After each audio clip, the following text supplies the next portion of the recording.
Guatemala, the heart of the ancient Mayan world, home to the tallest volcano, the deepest lake, and the most vibrant indigenous culture in Central America. A country where history and natural wonders collide. What's up, world, and welcome to my channel, Ain't Free. My name is Emily with an A, and I'm an avid traveler who's been lucky enough to visit the country of Guatemala 3 times in my life. And today I'm super excited to let you know why Guatemala is my favorite country in Central America.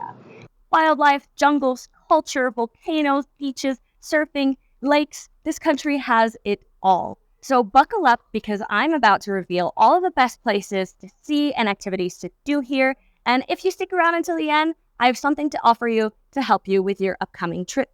Now, without further ado, let's get into it. First up, we have Flores. Located in the northern part of the country, this charming little island town is the gateway to visiting the famous Mayan ruins of Tikal. I definitely recommend paying a little extra to do the sunrise tour, as you can sit atop of a temple, watch the sunrise, and hear the howler monkeys roar. For the more adventurous crowd, you can also visit the remote ruins of El Mirador to see the tallest Mayan temple in the world by going on a 5 or 6 day trek. While you're in town, definitely check out George's rope swing to spend an afternoon in the lake. And you can also go to the Arcas Rescue Center and learn about the rehabilitation of wildlife. And there's also a nearby cave called Actun Khan to explore. Or you could just spend hours strolling around the colorful streets and eating good food at restaurants. I highly recommend checking out Sky Bar for sunset and crossing the bridge to Licos Tacos, or Mexican-grade street tacos. Next, head to Quetzaltenango, also known as Xela, located in the western highlands of the country. Surrounded by volcano, this is a haven for hiking enthusiasts. There's Volcan Santa Maria, with frequent eruptions from its Santiaguito peak, Volcan Chicapal, with a crater lake, Volcan Tajumulco, the highest point in Central America, and Cerro El Bol, that offers a beautiful view of the Quetzaltenango Valley. You can even go on a multi-day hike from Xela to Lago de Atitlan, offering breathtaking views the entire way. While you're in town, you can visit the Ixquic Museum to learn about indigenous culture, and just outside of town, you can visit the hot springs at Fuentes Georginas. And lastly, having a very big student community, Xela is filled with restaurants and bars for a great night out. One of the most breathtaking destinations in the country is Lago de Atitlan. Surrounded by volcanoes and traditional villages, this place is booming with activities from paddleboarding, paragliding, hiking, cultural markets, and so much more.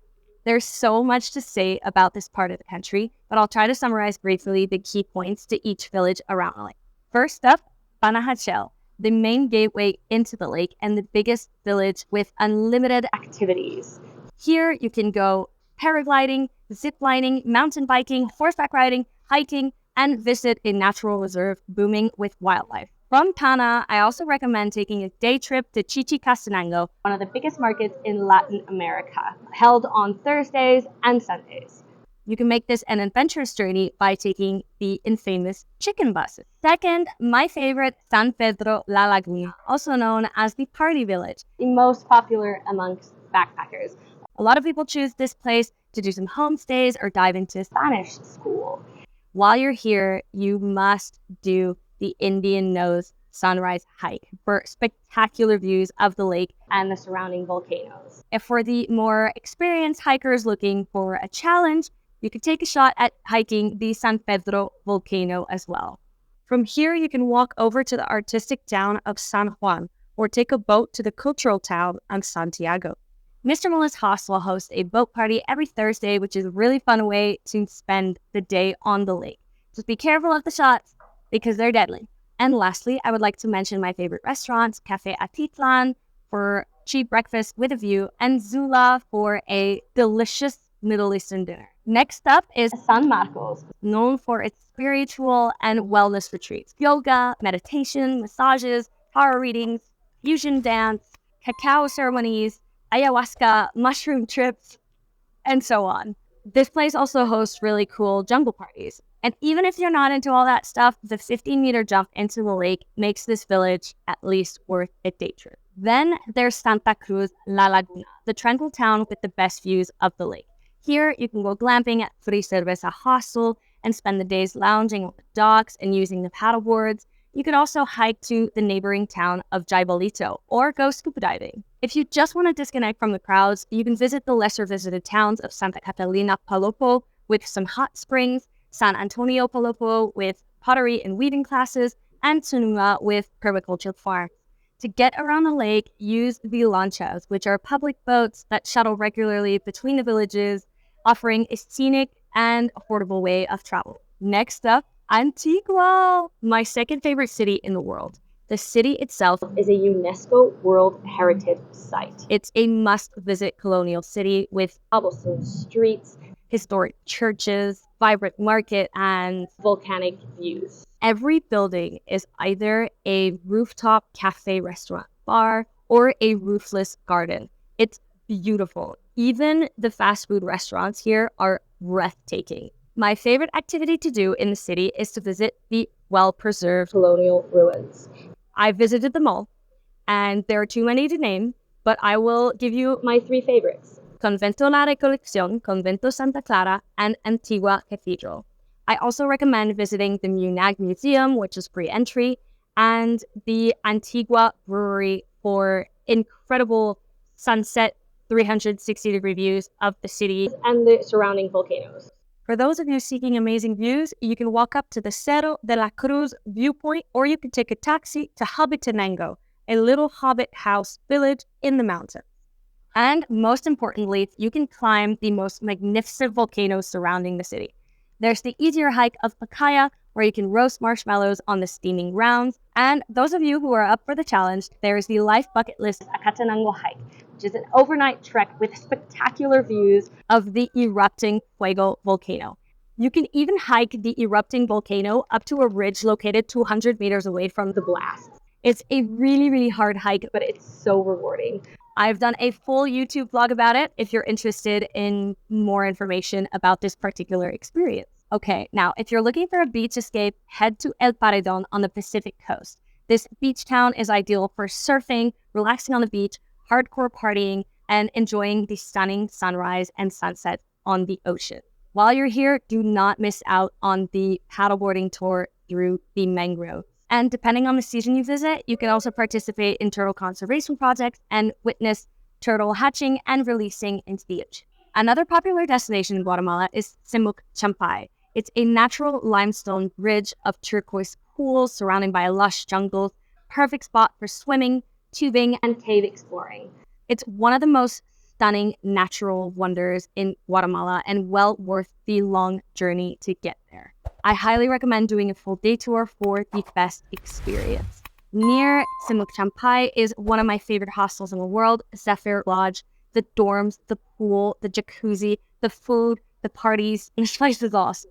On the Caribbean coast of Guatemala, you'll find Livingston, a chill coastal town with a strong Afro-Caribbean Garifuna culture.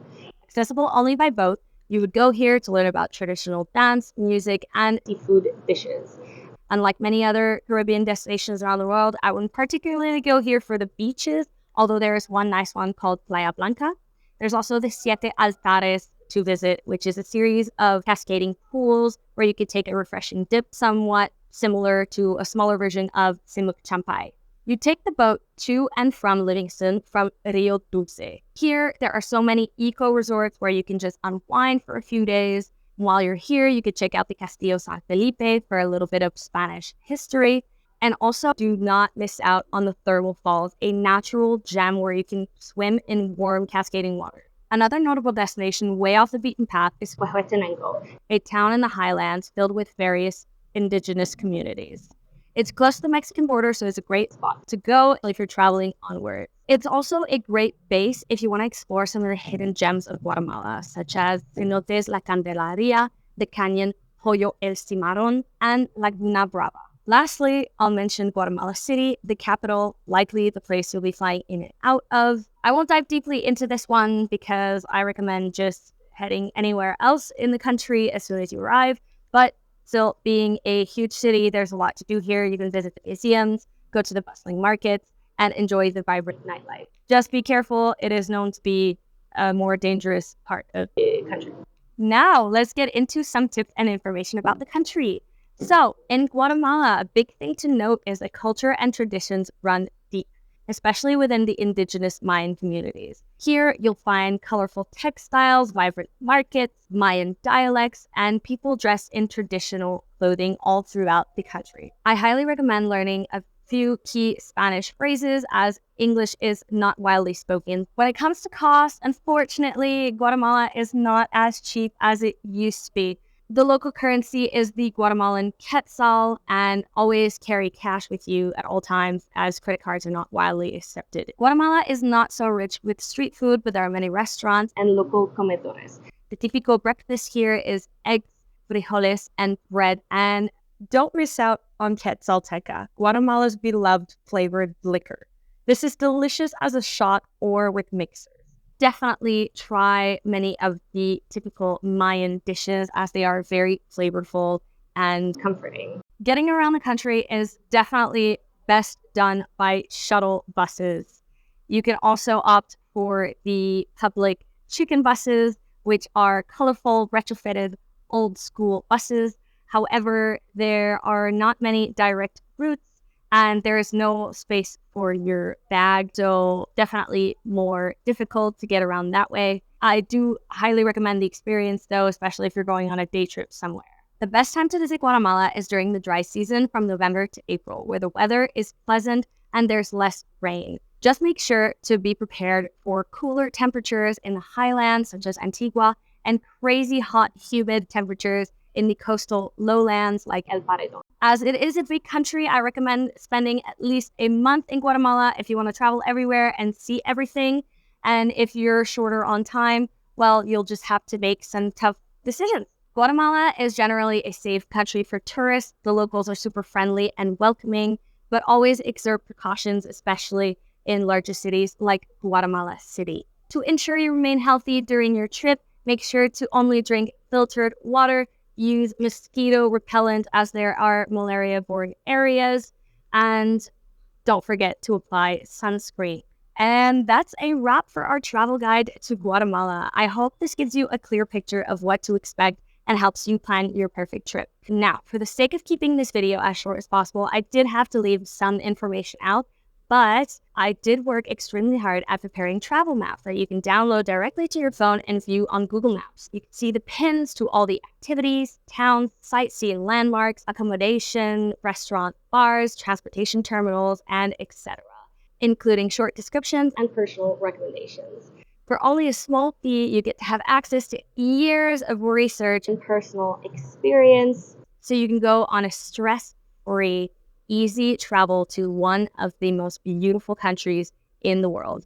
Now, if that interests you, I've placed the link to my shop down in the description below. Now, if you've been to Guatemala, please share your favorite spots and don't hesitate to ask questions either. And lastly, before we sign off, please make sure to give this video a thumbs up if you found value in it.